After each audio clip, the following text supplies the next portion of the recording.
Good afternoon, everyone. Myself, C. Raj Chawla, welcome you all in this today webinar on tax planning through private trust. And today we are very honored to have with us C.S. Sunil Garji, a very prominent chartered accountant and eminent speaker on direct taxation, very popular on media platforms also. I welcome C.S. Sunil Garji. So today he will cover the following key highlights: that benefit of forming a private trust, wealth protection, succession planning, and tax efficiency; how to form a private trust, its legal framework, essential steps, and documentation requirement; who can be a trustee and beneficiary, eligibility criteria, right and responsibility; taxability of specific versus discretionary trust, key differences and their impact on taxation; and the last, taxation and assessment of private trust, income tax provision, compliances, and practical consideration. So friends, today we are going to discuss ABCD of the private trust, and I welcome all of you along with our eminent speaker C.S. Sunil Garji, and now request C.S. Sunil Garji to please start his deliberation. Over to Sunil ji.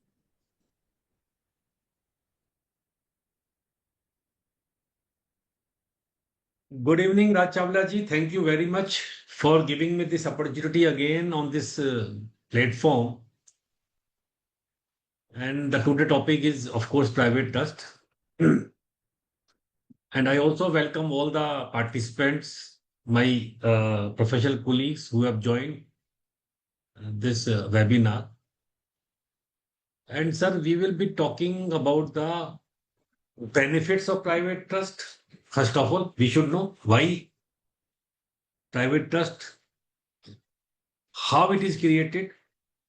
Second question, and what are the constituents, settler, trustee, beneficiary, what are their roles, which act governs it. ये बड़ा जरूरी है राज जी कि कैसे बनती है, क्यों बनती है, कहाँ बनती है, ठीक है, बिल्कुल, कितनी तरह की बनती है वो भी आज करेंगे। फिर टैक्स कैसे लगता है और क्यों बनानी है हमको। तो फ्रेंड्स, जब लास्ट टाइम हम जब डिस्कस कर रहे थे तो हमने 4 एस्पेक्ट को डिस्कस किया था। और मैं कहता हूं कि ये प्लानिंग, ये जो प्रैक्टिस का एक बहुत अच्छा एरिया है, नया एरिया है, और हम सबको इस पर ट्राई करना चाहिए। डाइवर्सिफिकेशन है प्रैक्टिस की। और बड़े मजे की बात यह है, जैसे मैंने पिछली बार भी कहा था, कि जो हमारे क्लाइंट्स हैं उनको हम एक सर्विस दे सकते हैं, जो कि सर्विस वो दूसरे प्रोफेशनल से ले रहे हैं। हम लोग ऑडिटिंग करते हैं, and we know our client much better than any other professional can understanding. So he will be very happy to get this work done from our firm if we have experience and we know the law.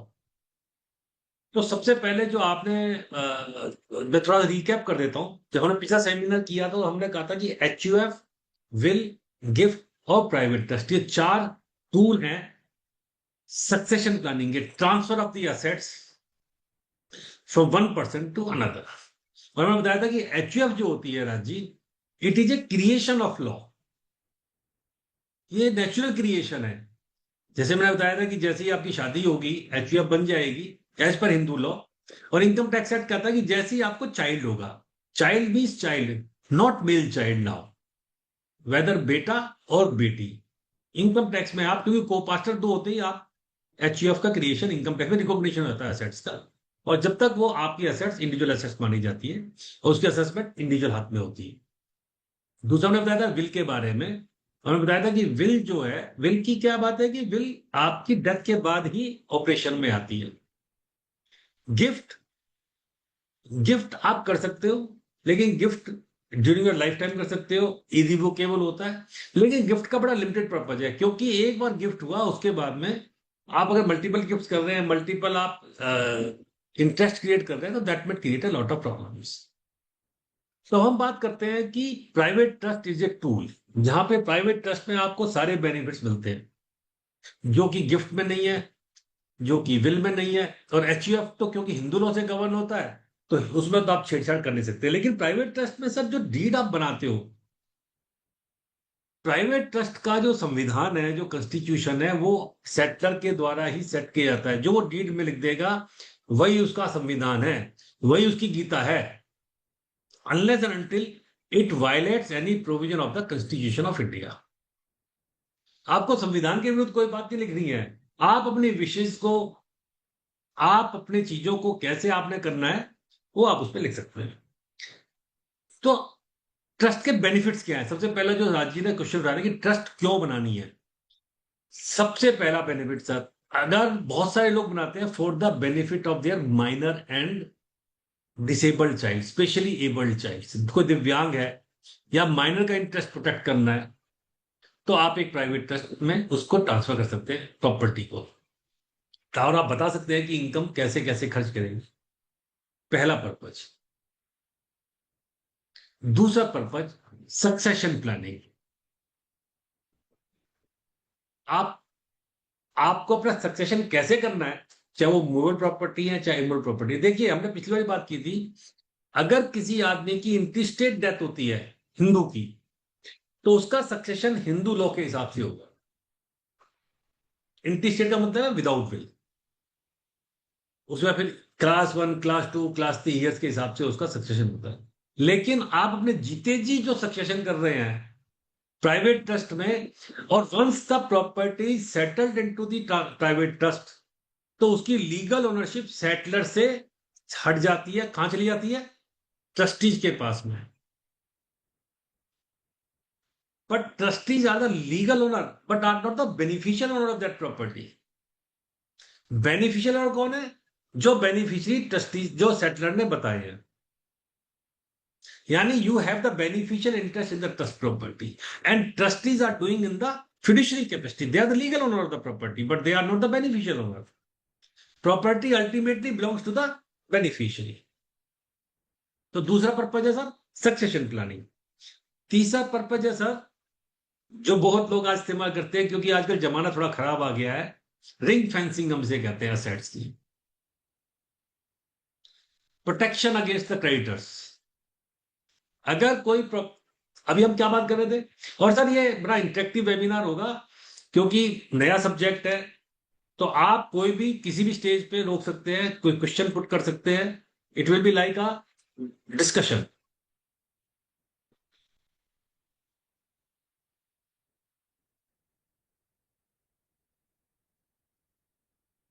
ये Mr Sunil Kumar Gaur कह रहे हैं not against the constitution of India. Sir देखिए हमारे यहाँ पर जितने भी लॉज बनते हैं they are govern by the constitution of India. अगर आपने कोई भी लॉ की अगर वायलेशन कर दी, मान लो आईपीसी की वायलेशन कर रहे हैं, इनकम टैक्स एक्ट में कोई चीज लिखी आप उसके अगेंस्ट ट्रस्ट डीड में लिख रहे हैं, तो that will be violating the law, will prevail there. That is the meaning. तो मैं क्या करता सर, थर्ड पर्पज है रिंग फेंसिंग, यानी protection of the assets. Once the assets are being transferred in a trust, then the legal ownership transfers from the settler to the trustee. So any liability against the settler, कोई भी liability अगर settler के against में आती है तो उस property को आप अटैच नहीं कर सकते हैं। फोर्थ, और आजकल ये बहुत चल रहा है, फोर्थ वाला जो चल रहा है वो है as a investment vehicle, as a business management. आपने एक कंपनी को मैनेज करना है, आपने शेयर्स उठा के ट्रांसफर कर दिए प्राइवेट ट्रस्ट में, बेनिफिशियरी डिसाइड कर दिए, और ट्रस्टीज आपने प्रोफेशनल ट्रस्टीज अपॉइंट कर दिए। You are getting my point. अगर मेरे 3 बच्चे हैं, मैंने उनकी शेयर होल्डिंग उस हिसाब से ट्रांसफर की, रोज के झगड़े, रोज के टंटे हैं, आज स्पेशल रजिस्ट्रेशन के लिए जाओ, आज उसका मनी है, आज इसका मनी है। You can do like that also. और ये बहुत हो रहा है जहां पे आप shares are held by a trust and the beneficiary are decided and dividend are being distributed to the beneficiary. ठीक है राजीव जी।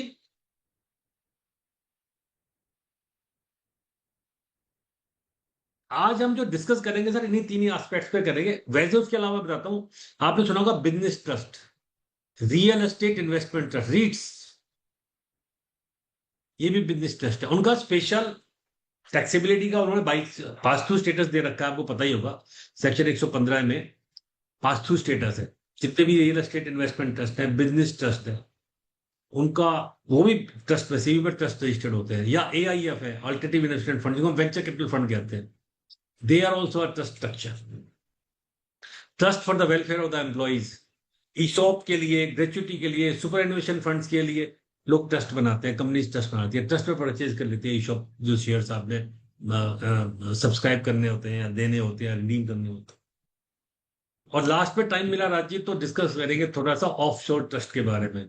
आपने सुना होगा पनामा पेपर, साइप्रस, बड़े लोग जाके माल्टा में ट्रस्ट बनाते हैं, साइप्रस में बनाते हैं, पनामा में बनाते हैं। दीपक जी पूछ रहे हैं clubbing provisions whether attract. Sir आप थोड़ा वक्त से आगे चल रहे हैं, मेरे से भी आगे चल रहे हैं, आने दो, सारी बातें आएंगी। वैसे answer is yes, clubbing provisions are applicable if the income is distributed. मैं बताऊंगा कि कहाँ पे कोर्ट ने कहा है कि इनकम डिस्ट्रीब्यूट है तो एक्रू हुई कि नहीं हुई है। But if it is accrued, section 5 पढ़ लीजिए, deem to accrue, accrue arise, deem to receive, receive, तो क्लबिंग प्रोविजन है अगर माइनर को इनकम गई तो। ठीक है सर, तो हमने 4-5 पर्पज बताए, inheritance planning, succession planning for the minors और for some specially abled child, business purpose के लिए आप ट्रस्ट बना सकते हैं, ग्रेचुटी सुपरन्यूशन बना सकते हैं, बिजनेस ट्रस्ट बना सकते हैं, ऑफशोर ट्रस्ट बना सकते हैं, but all for the business. कितनी तरह की होती है sir trust? And the trust is being governed by the Indian trust act 1882। 3 element है सर ट्रस्ट के। First is the settler, trustee and the beneficiary. Now the types of trust, first type is private trust and charitable trust. Private trust का मतलब है जहां पर beneficiaries are decided, predetermined, ये beneficiary होंगे। और charitable trust में general public is the beneficiary. Testamentary, non testamentary trust. Testamentary trust means when the trust is being settled by will। आपको ध्यान होगा पिछले सेशन में मैंने कहा था, जब हम बात कर रहे थे कि एचओ को प्रॉपर्टी कैसे आएगी, कि एचओ को प्रॉपर्टी आने का एक ही तरीका होता है कि या तो गिफ्ट से आ जाए या विल से आ जाए। अगर किसी ने विल की है कि ये प्रॉपर्टी मेरी एचयूएफ में जाएगी, तब वो एचयूएफ प्रॉपर्टी होती है। अदरवाइज मैंने कहा था कि अगर किसी की डेथ होती है इन स्टेट, तो जो प्रॉपर्टी आती है आपके फादर से आपके पास में, वो एचयूएफ प्रॉपर्टी नहीं होती है, वो इंडिविजुअल प्रॉपर्टी मानी जाती है, वो हिंदू सक्सेशन एक्ट से आती है आपके पास में। तो if the trust is being formed by a testamentary, by a will, it's a testamentary trust, and if it is not by a will, it's a non-testament। हाँ, रमेश जी कह रहे हैं कि रिच पर्सन्स के लिए बनेगा, लाइक सीए राज चावला। बिल्कुल sir, राज चावला जी के लिए तो है ही नहीं, हम सारे ही अमीर लोगों में आते हैं, स्टार्ट अकाउंटेंट्स, कोई गरीब में नहीं है। The other type of trust is revocable trust and irrevocable trust। इसको समझना बड़ा जरूरी है साहब। मेरे सामने गोयल साहब नजर आ रहे हैं, रमेश जी नजर आ रहे हैं। सर इरिवोकेबल ट्रस्ट का मतलब और रिवोकेबल ट्रस्ट, दोनों के टैक्सेबिलिटी में जमीन आसमान का फर्क है। आपको पता होगा, हम सेक्शन 11 पढ़ते हैं तो उसमें भी लिखा होता है subject to the provision of section 60 to 63। And what are 60 to 63? These are the revocable transfer. If the benefit is going back, if the asset is going back to the transferor, to the settler, it is a revocable trust। If the trust can be revoked by the settler, it is a revocable trust। If it is, he cannot revoke the trust, he cannot revoke, like gift। अगर irrevocable है, gift की भी condition ही होती है साहब, gift irrevocable होता है, then it is a irrevocable trust.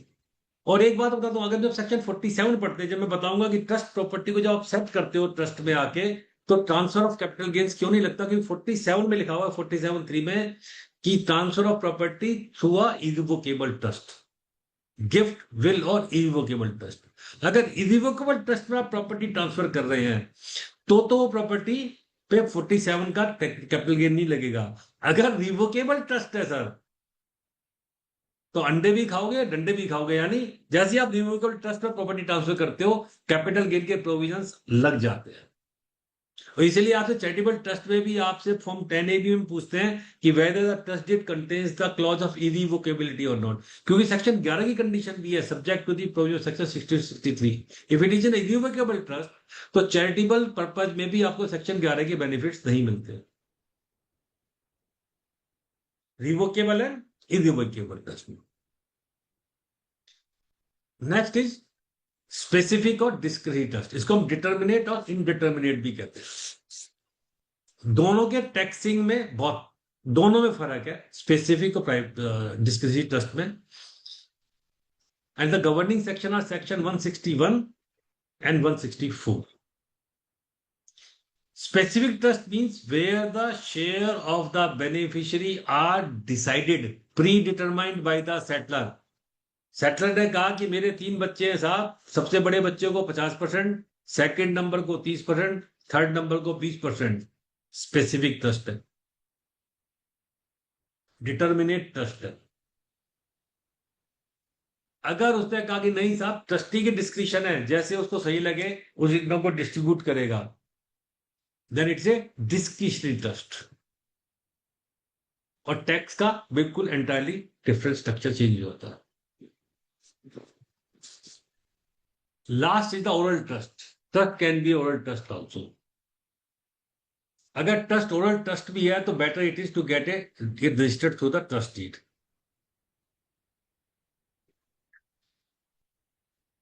Now coming how the trust is being posted, कि ट्रस्ट बनती कैसे है सर। मैंने जैसे बताया कि 3 इसमें करेक्टर है इस फिल्म में। पहला सेटलर है, दूसरा ट्रस्टी है और तीसरा बेनिफिशियरी है। Now who can be the settler? A settler can be a person who is competent to contract. He is setting the property, sir.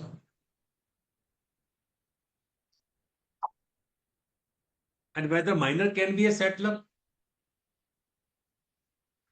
Whether a minor can set a trust? Answer is no, but of course with the permission of court, under the guardianship, he can set a trust.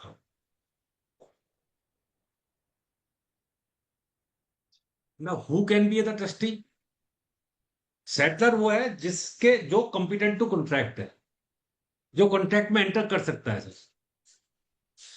Who can be the trustee and who can be the beneficiary? Beneficiary वो है who can hold the property, competent to hold the property. He can be a beneficiary. Now question comes, who can be the trustee? और आजकल तो आपको पता होगा professional trustee firm आ गई हैं जो प्रोफेशनली मैनेज करती है बिजनेसेस को। बहुत सारे बैंकर्स ने बना लिया है कि जो ट्रस्टी, और ये जितने भी म्यूचुअल फंड्स हैं सब में प्रोफेशनल ट्रस्टीज हैं। If it is A discretionary trust, then the trustee should be a person who is competent to contract. If it is not a discretionary trust, then any person who can hold a property can be a trustee. और आजकल sir आपको एक बात पता होगा सानी साहब, ये जो ट्रस्ट स्ट्रक्चर बनाया करते थे लोग, जो ऑफशोर ट्रस्ट, जब मैंने शुरू में जिक्र किया ना, पनामा और ये सब, साइप्रस, इन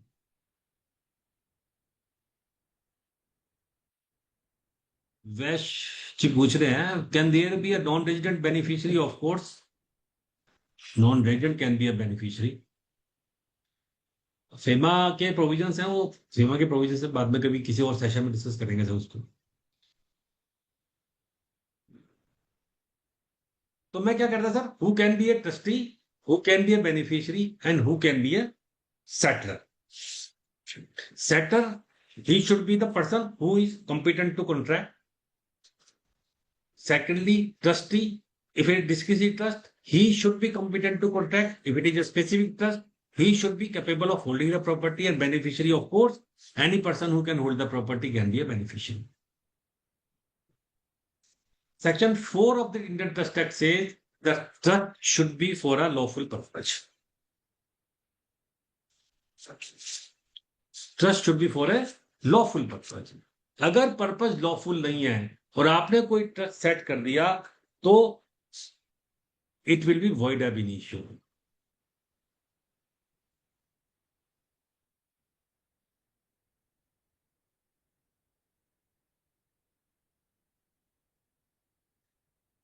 सवाल ये उठता है सर कि who can be the trustee. जब बताया कि he should be competent to contract, बहुत सारे लोग सवाल पूछते हैं कि can non resident can be a trustee. बहुत सारे लोग ऐसी ट्रस्टी बनाते हैं ना सर जहाँ पे नॉन रेजिडेंट के इंटरेस्ट हैं, जैसे आजकल बहुत चल रहा है कि, और विशेषकर जहाँ यूएस सिटीजन्स हैं, जो यूएस में जिनके बच्चे और इंडिया में प्रॉपर्टी होल्ड करते हैं, क्योंकि यूएस में इनहेरिटेंस टैक्स है, तो बहुत सारे लोग कोशिश करते हैं कि हम इंडिया में ट्रस्ट बनाएं और बेनिफिशियरी अपने बच्चों को बना दें। Indian trust act doesn't prohibit of having a non resident trustee, लेकिन अगर बेनिफिशियरी चाहें तो वो कह सकते हैं, उसमें कंडीशन है कि आपको 6 महीने में एक बार, मतलब अगर 6 महीने से कोई बाहर है तो he can be remove as a trustee.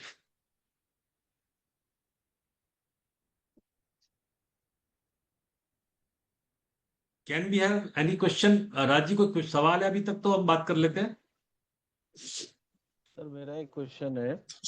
जी तो ये जैसे आपने बताया था, अगर ट्रस्ट में प्रॉपर्टी ट्रांसफर कर देते हैं तो उस केस में क्या किसी गवर्नमेंट लायबिलिटी के अगेंस्ट में गवर्नमेंट उसको अटैच कर सकती है प्रॉपर्टी को, अगर सेटलर की कोई लायबिलिटी आती सर, है? अगर प्रोसीडिंग चल रही है उस दौरान में किया तो फिर तो अटैच हो ही जाएगी ना। नहीं, अगर बिफोर द फिर प्रोसीडिंग किया है। हाँ तो फिर नहीं होगी ना। अच्छा, फिर मैंने शुरू नहीं। में कहा था रिंग फेंसिंग है। अच्छा, वो मिल जाएगी रिंग फेंसिंग। हम्म। ठीक। और कोई सवाल सर? ये रिंग फेंसिंग के लिए there is some time period, 2 साल का कुछ 2 साल, 2 साल, 2 साल का। हाँ, तो 2 साल का मिनिमम ट्रस्ट क्रिएशन होना चाहिए ना before ring fencing. Yes sir. I have a question. Sanjay Um, Gupta ji is asking whether settler can also be a trustee. Settler can be a trustee, sir. Settler can be a beneficiary also, but he should not be the sole beneficiary. अगर settler trustee, अगर settler और beneficiary sole है, तो फिर revocable trust हो जाएगा sir वो। Settler can be a settler, can join as a trustee, and he can be one of the beneficiary also. I have a question. हाँ जी, हाँ Let's ji. say, let's say the owner of properties, real estate, securities, etc. If this owner places these properties in a trust, can he still, if so, how maintain control over these properties and the income from the assets during the lifetime and say, all right, I've made this trust, I am in it, and my children, my nieces, my nephews, grandchildren, whatever, they're all in this trust. But during my lifetime, I'm going to control the assets, and after that, it goes over in whatever way he or she wishes. Is this possible in this structure? It is possible, madam. Of course, he can be a settler as well as he can be a trustee, and the Right. beneficiary should be his children's. देखिए, अगर ये trust for the benefit of relatives है, जो मैं बाद में आऊंगा कि टैक्सेबिलिटी का एस्पेक्ट क्या होगा, तो 56(2)(10) में लिखा हुआ है कि if the trust is being settled bye an individual for the benefit of the relative, तो 56(2)(10) नहीं लगता। अगर कोई नॉन रिलेटिव है उसमें तो 56(2)(10) लग जाता है। Okay. ये प्राइवेट ट्रस्ट क्या हस्बैंड वाइफ दोनों मिलके बनाना चाहिए या अकेले का अलग का, हस्बैंड का अलग और वाइफ का अलग होना चाहिए? आप कहना चाह रहे हैं कि क्या हस्बैंड और वाइफ दोनों प्रॉपर्टी ट्रांसफर कर सकते हैं? मतलब हस्बैंड के पास भी असेट्स है, वाइफ के पास भी असेट्स है, वो ट्रांसफर करना चाहते हैं, ये तो आप कह रहे हो ना सर? ट्रस्ट हाँ, बनाना दे कैन बी चाहते हैं को-सेट। हस्बैंड वाइफ तो दोनों सर के पास आजकल अपनी देखिए, property है। मैंने जो शुरू में भी कहा था कि 3 तरह की trust, before coming to the taxability, वही अच्छा है, डिस्कशन हो रहा है। देखिए सर, मैंने बताया 3 पर्पज के लिए ट्रस्ट बनाते हो आप। ट्रस्ट को मान लो अपने माइनर के लिए बना रहे हैं, या स्पेशली एबल चाइल्ड बना रहे हैं, या सक्सेशन प्लानिंग के लिए बना रहे हैं, तो आप उसमें प्रॉपर्टी सेटल करेंगे। Property can be A movable property, it can be A immovable property, ठीक है। तो सवाल ये उठता है कि if it is A immovable property, तो ट्रांसफर प्रॉपर्टी एक्ट के हिसाब से स्टैंप ड्यूटी आपको उस पर देनी पड़ेगी। Okay. ये भी आपको ध्यान रखना है। स्टैंप ड्यूटी का इशू आता है, Oh. स्टैंप ड्यूटी का इशू आता है कि आप जब प्रॉपर्टी ट्रांसफर करेंगे इमोल प्रॉपर्टी, तो it has to be registered, because as per the transfer property act, a property having more than value more than 100 rupees should be a registered document. तो stamp duty आपको देनी होती है। Movable property को आप भाई transfer of possession, you can transfer the property. Settler can be 1, settler can be 2, settlor can be 3 also, there can be a co-settlor. Okay, what happens to the income of these properties which have been transferred after paying stamp duty to this trust? What happens to the income? Income Okay, belongs to beneficiary. Income belongs to beneficiary. So he'll be taxed as an individual or how? I'm coming to that. अभी मैं Okay, taxability पे नहीं आया, अभी मैं खाली formation की बात कर रहा हूँ। ठीक है, सर okay. सुनील जी एक क्वेश्चन है the trustees the beneficiary can be named but the trustees who are appointed now might not be there in the future so appointment of trustees is like then the future beneficiary there's a rule or how to appoint the future trustees very good question. You are asking कि settler ने trustee बना दिए 2, ठीक है, और वो beneficiaries उसने 4 बना दिए उसके, ठीक है। कल को दोनों ट्रस्टी भाग जाते हैं, रिजाइन कर जाते हैं, आप ये कहना चाह रहे हैं? हाँ सर भाग जाते हैं, डेथ हो जाती है, कुछ अनफोर्सीन हो जाता है। हाँ, बिल्कुल ठीक, बहुत अच्छा सवाल है, बहुत अच्छा सवाल है। कोई इसका आंसर देना चाहता है sir? Anybody wants to answer this question? Beneficiaries can appoint the trustee. Very good. ठीक है सर, मैंने आपको बताया था ना, और आजकल कंपनीज एक्ट में सेक्शन 89 है, 90 है, जहां पे बेनिफिशियल ओनरशिप की बात आई है कि आपको अगर बेनिफिशियल इंटरेस्ट है किसी प्रॉपर्टी में, आपको डिक्लेयर करना पड़ेगा। इनकम टैक्स रिटर्न में भी बेनिफिशियल ओनरशिप आपको डिक्लेयर करनी होती है। ये जो ऑफशोर ट्रस्ट के जरिए आया करती थी ना बेनिफिशियल ओनरशिप, तो sir legal ownership lies with the trustee but beneficial owner are the beneficiary. तो beneficiary either can appoint new trustee in their behalf, और अगर सेटलर ही कह गया तो उस सिचुएशन में क्या होगा, तो फिर as per the wishes of the settler चलेगा, क्योंकि मैंने बताया था कि सेटलर जो बनाता है वही संविधान है उसका, वही इसका कॉन्स्टिट्यूशन है। हाँ दीपक जी। सर एक जो ट्रस्ट सेटलर बना रहा है, उस ट्रस्ट में सेटलर के अलावा कोई और उसकी वाइफ भी डोनेशन दे सकती है, क्योंकि जो वर्ड लिखा है सेटलर हो सकते हैं, 2 सेटलर हो सकते हैं सर। नहीं सर, नहीं सेटलर 2 हो सकते हैं। यदि सेटलर वाइफ नहीं बनी तब तो वाइफ नहीं दे पाएगी ना, अदरवाइज जो ट्रस्ट को इनकम मिलेगी वाइफ के थ्रू वो भी टैक्सेबल हो जाएगी, क्योंकि जो ट्रस्ट सेटलर बना रहा है वो सेटलर ही दे सकता है डोनेशन, तो सिर्फ ट्रस्ट में। हाँ जी सर। सर सर ये इंपॉर्टेंट क्वेश्चन है। जो सेटलर ए ने ट्रस्ट बनाया उसमें वही ट्रस्ट है, वही सेटलर है, तो सेटलर ही दे सकता है ना उस ट्रस्ट को अपनी जो भी प्रॉपर्टी देनी है। हाँ बिल्कुल ठीक कह रहे हो आप सर, मैं वही तो आपसे कह रहा हूँ। आपका सवाल ये है कि मान लीजिए एक पर्सन है, उस ए ने एक ट्रस्ट बनाया, ठीक है, राइट, बिल्कुल। उसने अपनी प्रॉपर्टी ट्रांसफर कर दी, उसने बेनिफिशियरियों को बना दिया। अब उसकी वाइफ भी को सेटलर बनना चाहती है लेटर स्टेज, ये मतलब है आपका? नहीं वो नहीं बनना चाहती, पर वाइफ देना चाहती है, तो वो ट्रस्ट में वो चाहती है बिना तो सेटलर उसको सर फिर वो अपनी अब दूसरा उसको बनाना पड़ेगा, ट्रस्ट बनाना पड़ेगा उसको। तो हाँ, मतलब वो उस ट्रस्ट में प्रॉपर्टी देगी तो ट्रस्ट के हाथ में इनकम लग जाएगी ना। हाँ अगर सर देखिए, अब मैं आपको ही बता रहा हूं, अब मान लीजिए वाइफ ने प्रॉपर्टी ट्रांसफर करी, ठीक है, ट्रस्ट को, प्राइवेट ट्रस्ट को, डन, राइट। अब हम इसको टेस्ट करते हैं, ट्रांसफर के हाथ में क्या होगा और ट्रांसफरी के हाथ में क्या होगा। यस सर, ट्रांसफरी सर जी बताइए सर। अगर ट्रांसफर के हाथ में, अगर इरिवोकेबल ट्रस्ट में ट्रांसफर कर रही है, इरिवोकेबल ट्रस्ट बनाने के लिए फिर उसको क्या करना पड़ेगा, either it should be through a will और थ्रू अ डीड। तो फिर वो को सेटलर बन जाएगी। उसके मतलब को settler can also join at the later stage also with the consent of the original settler. Okay, thank you. 2024 में नेक्स्ट क्वेश्चन 2024 में। हाँ जी sir. This is not a question. The question is, can a person other than the settler can provide financial assets or properties in the trust? Right. अब आपका सवाल दूसरा है। अब आपका सवाल ये है कि मान लीजिए एक आदमी ने ट्रस्ट बनाई, सेटलर बन गया, वो अपने बच्चों के लिए बनाई जी, ठीक है सर। अब उसके चाचा जी कहते हैं जी मैं प्रॉपर्टी ट्रांसफर कर रहा हूं ट्रस्ट में, करेक्ट, राइट, और मेरे बच्चों के लिए कर रहा हूं, ठीक है, यही सवाल है। बिल्कुल। हाँ, तो सर अगर मैंने अब ये क्या है कि अब 47(3) को अलग पढ़ो, 56(10) को अलग पढ़ो।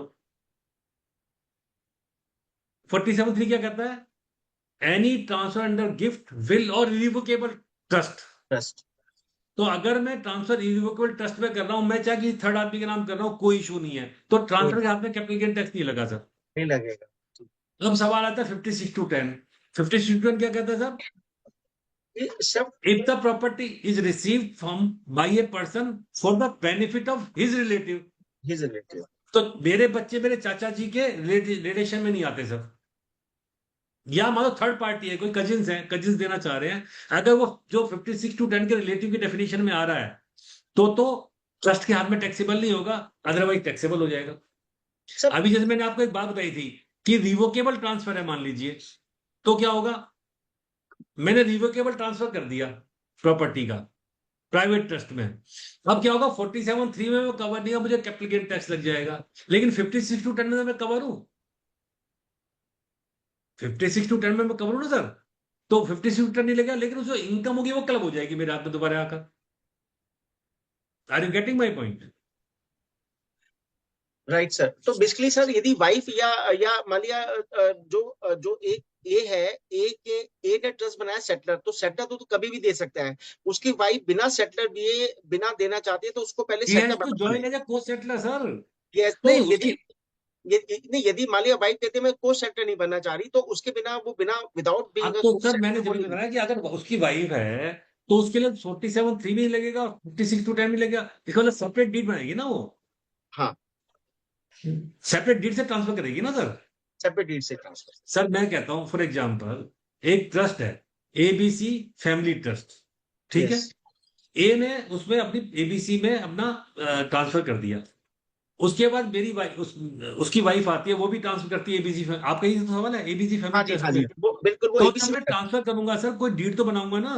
हाँ डीड नहीं, मैंने डीड सर एक लेटर लिख दिया कि मैं 10 लाख रुपए का इस ट्रस्ट में मैं चेक गिफ्ट सर दे मैं रहा हूँ। गिफ्ट करूंगा उसको, हाँ गिफ्ट करूंगा, तो जो वाइफ है वो सेटलर तो है नहीं, तो 47(3) में तो तो मैं वाइफ गिफ्ट जाएगा। सर मैं गिफ्ट कर दूंगा तो 47(3) में तो गिफ्ट फिर भी कवर नहीं हुआ, हाँ कवर नहीं हुआ, पर जो ट्रस्ट के हाथ और में लेकिन 56:10 में ही कवर नहीं हुआ क्योंकि मेरे वाइफ के भी तो रिलेटिव में बच्चे हैं। अच्छा वाइफ के बच्चे रिलेटिव है, ओके, यहाँ से हम निकल जाएंगे। Hmm. Thank you sir, now it is clear. मैं एक क्वेश्चन पूछ सकता हूँ सर इस स्टेज पे? जी सर पूछो ना, मैं तो बैठा ही हूँ, मैं तो आपने पीपीटी से आपने नहीं पढ़ा रहा, मैं चाहता हूँ आपने अभी इंटरेक्टिव हो। आपने अभी कहा कि एक सेटलर जो है वो ट्रस्टी भी हो सकता है और बेनिफिशियरी भी हो सकता है, तो ही अगर कैन मैं be one of the beneficiary, one of the beneficiaries, अगर वो सोल बेनिफिशियरी नहीं है फिर तो वो तो बन बात सकती है। तो इसका मतलब आदमी अगर अपने एसेट्स को ट्रांसफर करना चाहे और अपना कंट्रोल भी रखना चाहे वो पॉसिबल है। सर वो बेनिफिशियरी, सर मैं बताता हूँ क्या हो रहा है आजकल, जो कंपनीज हैं मान लो जनरली जो क्लोजली हेड कंपनीज जहाँ पे फैमिली डिस्प्यूट हो जाते हैं, वो लोग जी क्या हाँ, करते हैं सारे शेयर्स ट्रांसफर कर देते हैं फैमिली ट्रस्ट में, जी हाँ, ठीक है। अब जो फादर है वो उसका ट्रस्टी बन गया और साथ में उसने या तो प्रोफेशनल ट्रस्टी ले लिया, किसी कंपनी को किसी फर्म को एज ए को ट्रस्टी बना लिया, ठीक है सर, और वो बेनिफिशियरी फिर बनाते हैं भी ठीक है जी, ए का 20%, बी का 15%, सी का 10%, डी का 5%, ई का, वो साथ में बेनिफिशियरी बना लेते हैं। अब चूंकि स्पेसिफिक ट्रस्ट है, अब हम जब स्पेसिफिक ट्रस्ट पढ़ेंगे तो उसमें लिखा हुआ in the like manner to the same extent of the tax can be recovered from the trustee in the same manner to the same extent of the beneficiary। तो स्पेसिफिक ट्रस्ट पे क्योंकि taxability individual के हाथ में ही होती है, तो जो ट्रस्टी अगर वो सेटलर भी है, सेटलर अगर बेनिफिशियरी भी है तो अपने पोर्शन का टैक्स दे देगा, काम खत्म, but it should be revocable trust.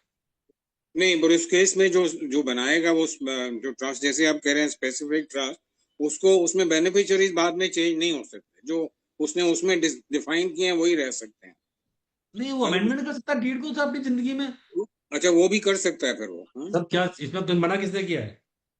नहीं, पर वो फिर टैक्स एडवांटेज नहीं मिलेगा ना उसको, वो डिस्क्रिशनरी, मतलब वो तो it becomes a non discretionary type of नहीं सर, आप ये कह रहे हो मैंने एक ट्रस्ट 2015 में बनाया, मैं 4 बेनिफिशियरी थे, मैं 2024 में अमेंडमेंट करके 6 बेनिफिशियरी करना चाहता हूँ, आप कर सकते हो, कर सकते हैं। हाँ, तो reason being that unless and until it becomes a discretionary trust, जहां पे आप स्पेसिफाई कर रहे हो भाई पहले 25-25 था, अब 16.5 होगा, तो स्पेसिफिक ट्रस्ट है ना, शेयर ऑफ द बेनिफिट। इसमें डिसएडवांटेज क्या है? फिर मैं ट्रस्ट बना के सारा कंट्रोल भी मेरे पास रह सकता है। तो कर रहे हैं ना लोग, दुनिया कर रही है, फैमिली ट्रस्ट, फैमिली बिजनेस क्या चल रहा है, फैमिली ऑफिस क्या चल रहा है। बहुत अच्छी चीज बताई। और दूसरा एक क्वेश्चन, सॉरी सर मैं ये तो इन्होंने तो 47(3) में चेंज कर दिया, पहले तो कंपनी भी ट्रांसफर किया करती थी, अब कह दिया कि 47(3) में the transfer should be from A individual. अभी लेटेस्ट अमेंडमेंट हुई है, पहले लोग कंपनी के शेयर ट्रांसफर कर दिया करते थे सर, इसमें कंपनियां से ट्रांसफर कर दिया करती थी प्राइवेट ट्रस्ट में। अच्छा, एक इसके साथ आपने एक अभी क्वेश्चन रेज किया था कि आपने बताया था कि stamp duty is payable. Now that stamp duty of 7 or 8% becomes a very it really pinches, इसका कोई तरीका बाईपास करने का है? मेरे पास सर सीधे से तरीके होते हैं, बाईपास वाले तरीके नहीं होते।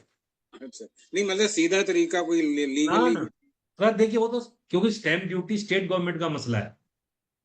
नहीं सर, ऐसे है, देखो इसलिए मैं आपसे कह रहा हूँ कि स्टेट गवर्नमेंट्स ने transfer with in the blood relations कोई स्टैम्प ड्यूटी नहीं है आज। अगर मैं गुड़गांव में हूँ और मैं अपने बेटे के नाम पे अपना प्रॉपर्टी ट्रांसफर कर रहा हूँ, मुझे सिर्फ 500 रुपए देने हैं स्टैम्प ड्यूटी। वो सिर्फ But गुड़गांव में है सर, हाँ?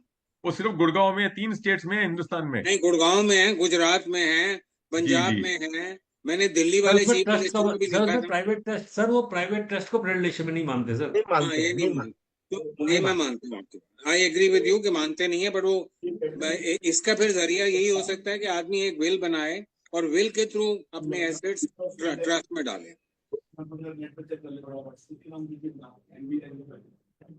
नहीं, बिल के थ्रू कैसे ट्रस्ट में चले जाएंगे सुनील जी? अगर आप उसमें स्टैम्प ड्यूटी नहीं लगेगी ना, फिर अगर अगर विल आप, के थ्रू हाँ, जाए तो स्टैम्प ड्यूटी लगेगी सर। स्टैम्प ड्यूटी नहीं लगेगी फिर। नहीं मतलब लगती है कहने विल का के ये हुआ थ्रू। कि आज आदमी ट्रस्ट बना दे, उसमें अपने एसेट्स नहीं ट्रांसफर करे, उसके एसेट्स उसमें ट्रांसफर हो जब when he passes away। Sir इसीलिए क्या होता है सर, इसीलिए क्या होता है कि जो फैमिली ट्रस्ट बनती है for minor interest and for disabled child, वहां पे प्रॉपर्टी ट्रांसफर करते हैं ताकि हाँ, लॉन्ग टर्म उसको रेंटल इनकम या कुछ आती रहे। जी हाँ, और जी जो हाँ, बिजनेस ट्रस्ट बनते हैं वहां पे शेयर्स ट्रांसफर होते हैं, जी हाँ, जी हाँ। कंपनी के शेयर ट्रांसफर हो जाते हम हैं ना सर। हम तो तो प्रॉपर्टी अंडरलाइन वाले रहता की है बात कर रहे हैं, स्टैम्प ड्यूटी तो प्रॉपर्टी में आएगी। सर, एक कंपनी है एबीसी कंपनी प्राइवेट लिमिटेड, उसमें हाँ, असेट्स हैं, हाँ, आपने उसके शेयर ट्रांसफर कर दिए तो जी स्टैम्प हाँ, ड्यूटी लगी ना सर। नहीं जी लगी। हाँ। नहीं समझा मेरी बात। अरे नहीं वो समझ रास्ता इसको समझ इसको गए सर, हर एक आदमी इसको कंपनी रास्ता नहीं बना, हर एक आदमी कंपनी नहीं बनाता है ना। इसको रास्ता मत समझ लेना। आप मेरी बात समझ गए? बट सुनील जी, सब थैंक लोग यू। प्रॉपर्टी कंपनीज में नहीं खरीदते हैं ना। अब तो ठीक है सर, तो फिर इतना तो सर आप समझो मेरी बात, कुछ पाने के लिए कुछ तो खाना पड़ता है ना भैया। तो वही ना, तो स्टैम्प ड्यूटी बच नहीं सकती। आप ये कह रहे हैं कि ट्रस्ट में ट्रांसफर करने से स्टैम्प ड्यूटी कोई सवाल ही नहीं उठता कि बच जाए। नहीं जिस सर बचे। पर्पज स्टैम्प ड्यूटी बचाना नहीं है, पर्पज कुछ और है, प्लीज अंडरस्टैंड। हम लोग सर, ऑब्जेक्टिव हमारा स्टैम्प ड्यूटी बचाना नहीं है ना, ऑब्जेक्टिव है protection, succession planning, income distribution, या that's better right. Management, business management. Sunil ji, sir अगर जैसे किसी फैमिली ट्रस्ट में एसेट ट्रांसफर हुई और क्योंकि उसमें एसेट ट्रांसफर हुई, उसमें इनकम नहीं था कि हमें एसेट को करना था, अब अगर उस एसेट को डेवलप करने के लिए फंड चाहिए तो तब जो ट्रस्टी या बेनिफिशियरी उसमें वो पैसा डाल सकते हैं। मतलब सपोज एक फैमिली ट्रस्ट बना, मदर ने अपनी प्रॉपर्टी ट्रांसफर कर दी अपने बच्चों के बेनिफिट के लिए उसके अंदर। सर आप समझिए सर, फैमिली ट्रस्ट का सेपरेट पैन नंबर आता है। अब आप ये कह रहे हो कि मैंने आपको दो सिंपल फॉर्मूला बताए नहीं सर, नहीं सर, सेक्शन मेरा 47। क्वेश्चन है कि अगर उन्होंने प्रॉपर्टी ट्रांसफर कर दी, कल के दिन लैंड ट्रांसफर कर दी, अब उस लैंड पे बिल्डिंग बनानी है तो फंड तो चाहिए। तो फंड क्या ट्रस्टी या फिर जो बेनिफिशियरी है वो उसमें ला सकता है उस ट्रस्ट में? सर आपको वही तो मैं कह रहा हूँ, आप सेक्शन 47(3) और 56(10) पे टेस्ट कर लो इसको। अच्छा।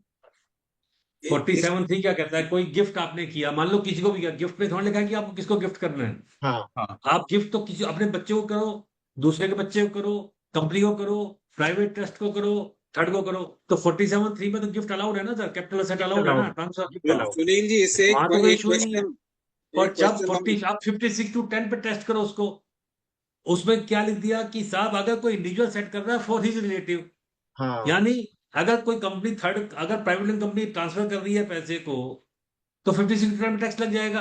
अगर ये लोन है तो बात दूसरी है।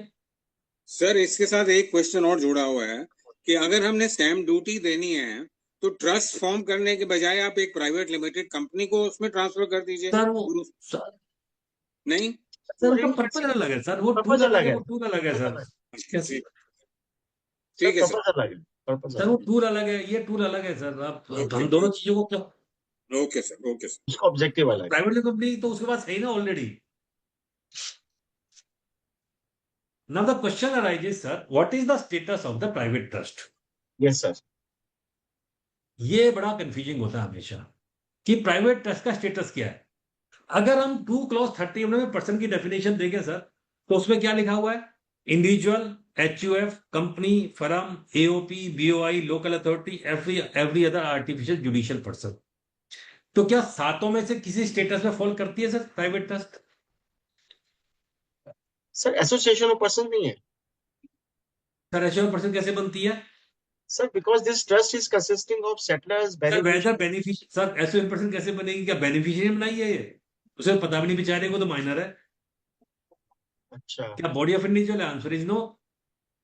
तो सर बचता, फिर तो then it only leaves individual, हाँ जी, फिर तो इंडिविजुअल बचता है सर, इंडिविजुअल बचता है। मैं वही आपसे कह रहा हूँ, क्या ये आर्टिफिशियल जुडिशियल पर्सन है? Answer is no. नहीं sir, no, whether it is a company law firm, it is answer is no. No, then the only exception is individual. तो what about the discretionary trust?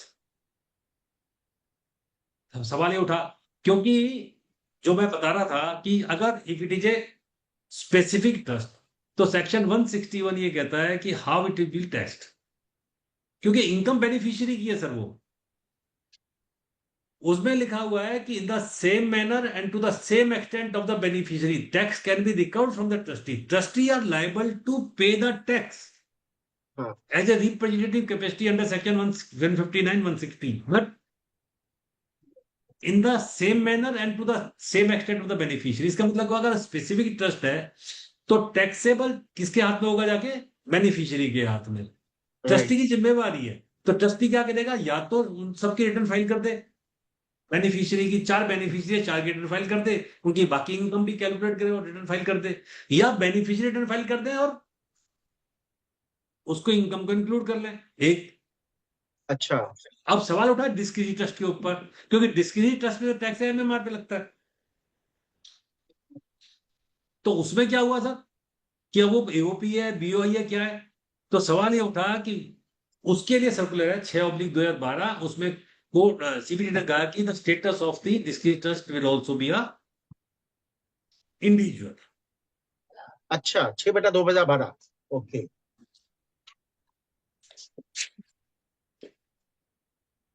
Sir आपने ये जो पहले बताया, in the case of non discretionary, मतलब जो determinative होता है या स्पेसिफाइड, जो स्पेसिफिक रिजल्ट ट्रस्ट होता है, तो सर उसमें आपने कहा कि या तो ट्रस्टी सबकी इनकम पूछ ले बेनिफिशियरीज की। अब सर ये पॉसिबल है कि आपको कोई बेनिफिशियरी बताएगा अपनी इनकम ट्रस्टी को? तो क्या मतलब प्रैक्टिकल लाइफ में क्या फाइल कैसे होती है? ट्रस्टी फाइल करता है या बेनिफिशियरीज उनसे सर्टिफिकेट लेकर अपनी रिटर्न अपने आप फाइल करते हैं?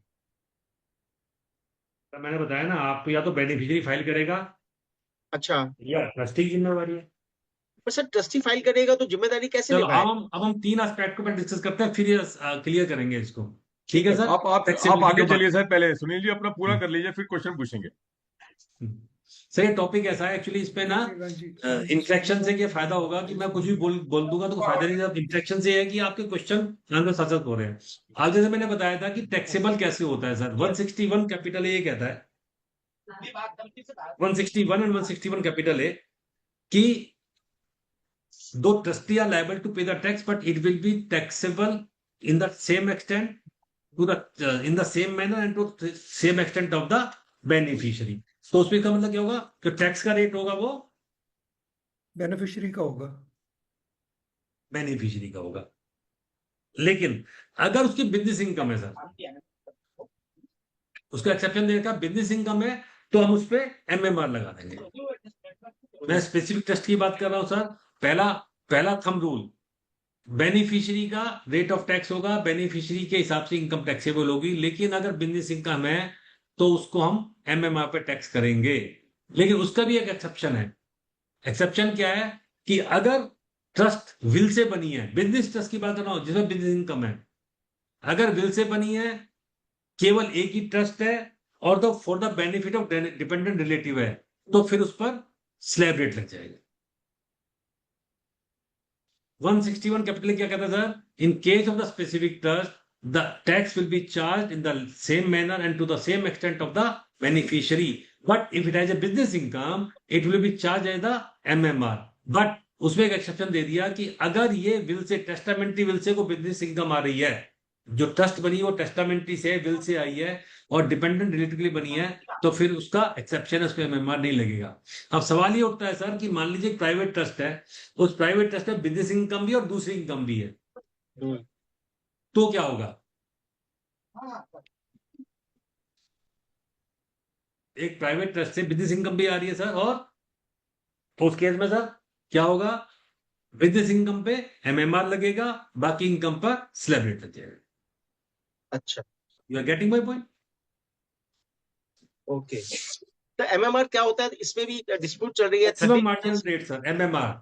नहीं, पर वो 30% प्लस एप्लीकेबल हाँ, वो उस पे डिसीजन है, वो 42.74 होगा या 39 होगा, या जो एप्लीकेबल रेट होगा उस सरचार्ज का। तो ये कोर्ट के डिसीजन है कि जो सरचार्ज के हिसाब से एप्लीकेबल रेट होगा स्लैब के हिसाब से, वो एमएमआर बनेगा आपका। एमएमआर बने। Okay, thank you sir. ठीक है sir. Now coming to the discretionary trust. Discretionary trust will be charge invariably at MMR, but it can be charged at not at MMR, means at slab rate. A provision has been given. Number one, no beneficiary has income more than minimum amount which is not chargeable tax, that is 2.5 lakhs.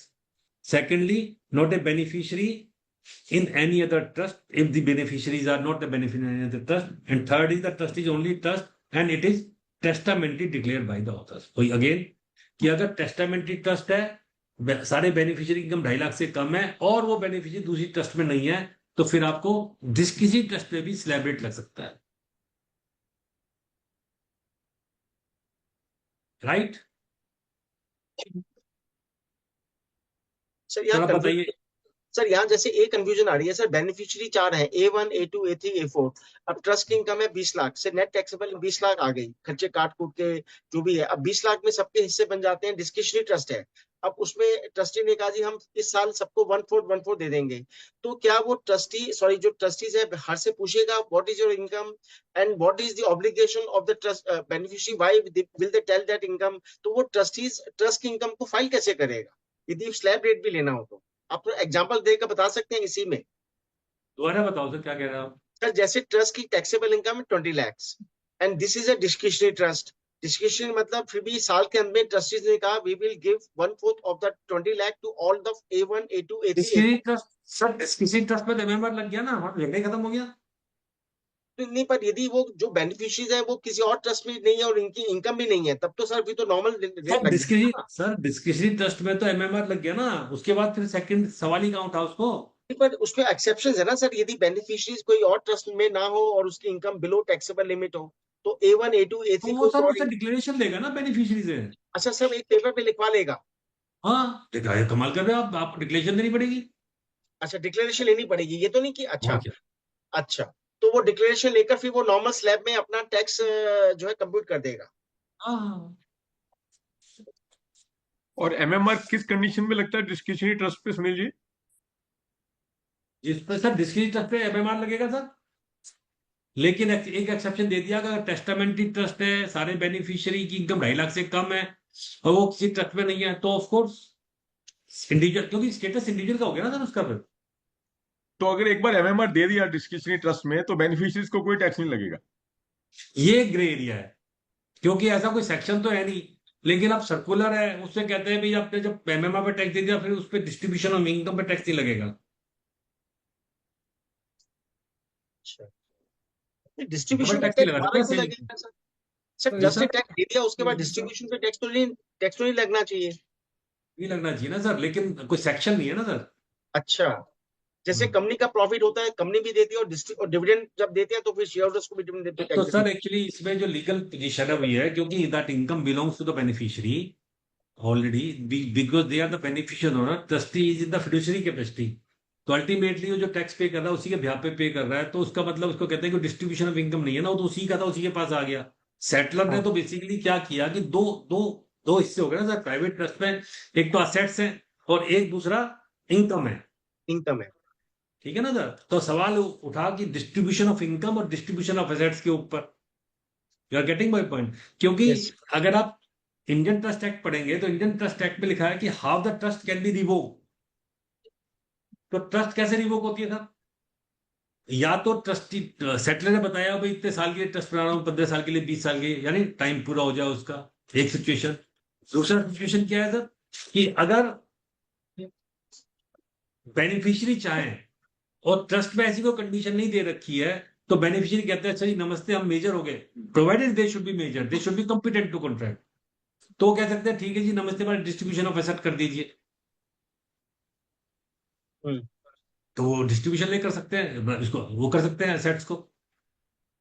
Sir distribution of assets में भी taxability होती है क्या? Income में तो होती है हर साल के साल, अब डिस्ट्रीब्यूशन ऑफ एसेट्स होगा, उसकी टैक्सेबिलिटी क्या है? हाँ बताइए, कोई बताएगा सर, इसका जवाब देगा?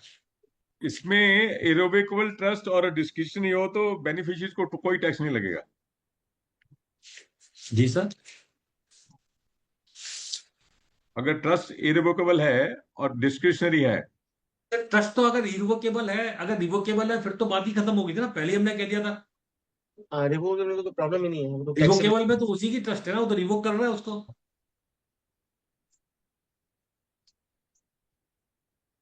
सर ये पॉइंट नहीं समझ आ रहा, डिस्ट्रीब्यूशन ऑफ एसेट्स में टैक्सेबिलिटी क्या है?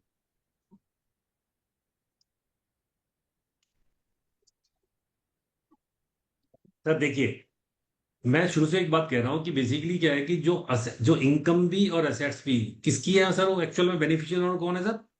बेनिफिशियरीज। बेनिफिशियरीज। तो मेरी एसेट्स मेरे पास ही तो आ रही है सर। अच्छा, ओके। ट्रस्टी तो फिड्यूशियरी कैपेसिटी में है ना, okay, he is मियर legal owner, he is not the beneficial owner. तो मेरी चीज मेरे पास आ रही है तो डिस्ट्रीब्यूशन कहाँ हुआ? ओके। अगर डिस्क्रिप्शन भी दी गई तो डिस्क्रिप्शन उसको शेयर की दी गई खाली, कि भाई 3 बच्चे हैं, उसको 50 30 20 वो अपने हिसाब से कर देगा, अदरवाइज तो मेरी एसेट्स थी ना। अगर 3 बेनिफिशियरी है तो it is not a case of the public charitable trust sir, यहाँ 115 टीडी लग जाता है। ओके, तो यहाँ उनका एक तरह से इनबिल्ट राइट है एसेट्स के ऊपर, इसलिए yes sir, yes sir. There is no transfer between one hand, there is a transfer between one hand to another, so no taxability. There is transfer within the same person, same entity, so no taxability on the no distribution of taxability, no taxability. और Okay. Distribution पे stamp duty लगेगी at the time of distribution, stamp duty? ये बड़ा अच्छा सवाल है sir. Distribution लगेगी sir, नहीं लगेगी? नहीं लगनी चाहिए। सर क्यों? वो तो यदि सर वो तो लगे, वो तो स्टेट सब्जेक्ट है ना, यदि डिस्ट्रीब्यूशन करते हैं। अब अनलेस की डिस्ट्रीब्यूशन को फैमिली सेटलमेंट यदि आप दिखा सकते हैं तब नहीं लगेगी। सही बात है, बिल्कुल सर। स्टैम्प ड्यूटी सरकार मांग ही लेगी ना आपसे, स्टेट गवर्नमेंट तो कहेगी स्टैम्प ड्यूटी दे दो।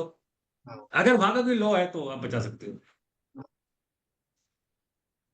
सर एक चीज बता दीजिए, ये लॉजिक क्या बनाया है? एमएमआर मतलब स्पेसिफाइड ट्रस्ट पे नॉर्मल स्लैब और नॉन से डिस्क्रिशनरी पे एमएमआर, इसका लॉजिक क्या बनाया है? किसने सर तो सोचा फिर होगा अगर ना? सर ये तो अवॉइडेंस ऑफ टैक्स करते ना लोग, क्या करते फिर तो, अगर मान लो हायर इनकम वाले भी यही काम करते फिर तो अच्छा, लॉजिक की बात है बिल्कुल, ये तो लॉजिक की बात है।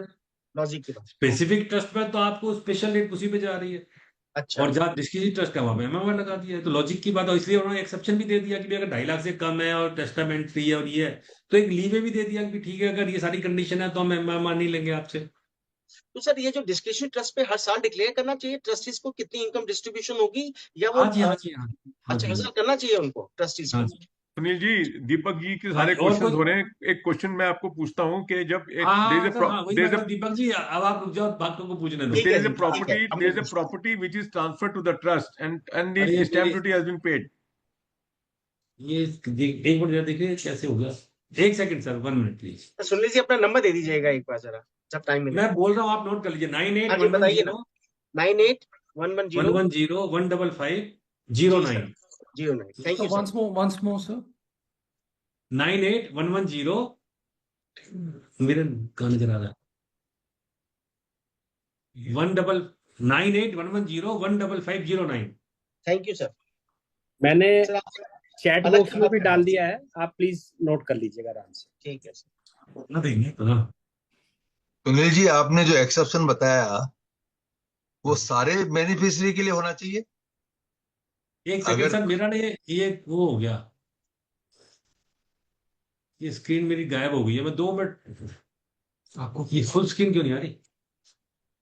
फुल स्क्रीन ऐसे है कि ना?